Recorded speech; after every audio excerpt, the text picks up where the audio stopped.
Lantas apakah penyitaan uang korupsi ini bisa menjadi barang bukti dalam proses kasasi kasus korupsi CPO yang tengah berproses? Berikut perbincangan jurnalis Kompas TV Putri Oktaviani dan juru kamera Junaidi Saputra bersama Kapus Penkum Kejaksaan Agung Harli Siregar. Kejaksaan Agung baru saja melakukan konferensi pers terkait dengan penyitaan uang hasil tindak pidana korupsi pemberian fasilitas CPO dan turunannya. Sebelumnya, dalam kasus pemberian fasilitas ekspor CPO ini, saudara, setelah Wilmar Group, Kejagung meminta Musimas Group dan juga Permata Hijau menyerahkan kerugian negara. Ada sekitar 1,3 triliun rupiah yang diekspos hari ini. Dan untuk lebih lengkap kita akan tanyakan ke Kapus Penkum Kejagung, Harli Siregar. Pak Harli, ini ada 1,3 triliun. Ini dari berapa perusahaan sih, Pak?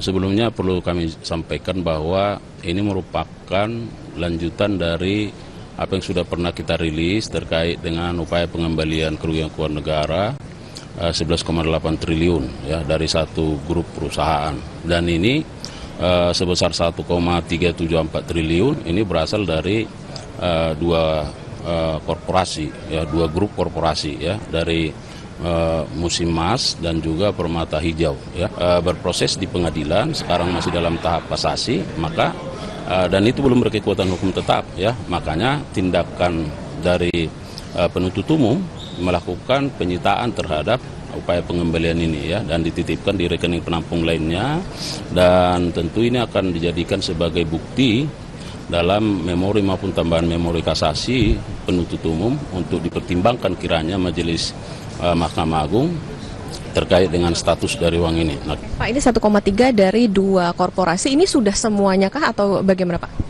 Kalau kita lihat dari kerugian keuangan negara yang ditimbulkan dari perkara ini kan sekitar 17 triliun lebih ya. Nah, kemarin sudah dikembalikan 11,8 triliun.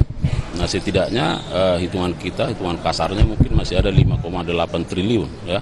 Dan hari ini ada pengembalian 1,374 triliun, berarti kisarannya masih ada 4 triliun lebih yang masih belum dikembalikan. Saya kira begitu. Terima kasih Pak Harli Siregar, Kapus Penkum Kejagung. Nah, itu tadi saudara perbincangan kami dengan Kapus Penkum Kejagung, yakni Bapak Harli Siregar, bahwa memang hari ini baru saja selesai begitu dilakukan ekspos terkait dengan uang hasil tindak pidana korupsi pemberian fasilitas CPO dan turunannya ini sebesar 1 triliun lebih, atau tepatnya 1.374.892.735.527 rupiah 46 sen maksud kami. Dan dalam perkara CPO korporasi ini, saudara, telah divonis onslak atau bukan suatu tindak pidana oleh Hakim PN Tipikor Jakarta Pusat. Namun Kejagung sudah melakukan atau mengajukan kasasi, dan untuk kasus korupsi di CPO ini untuk Permata Hijau dan Musimas tentu kita akan menunggu nanti bagaimana proses kasasi, termasuk tadi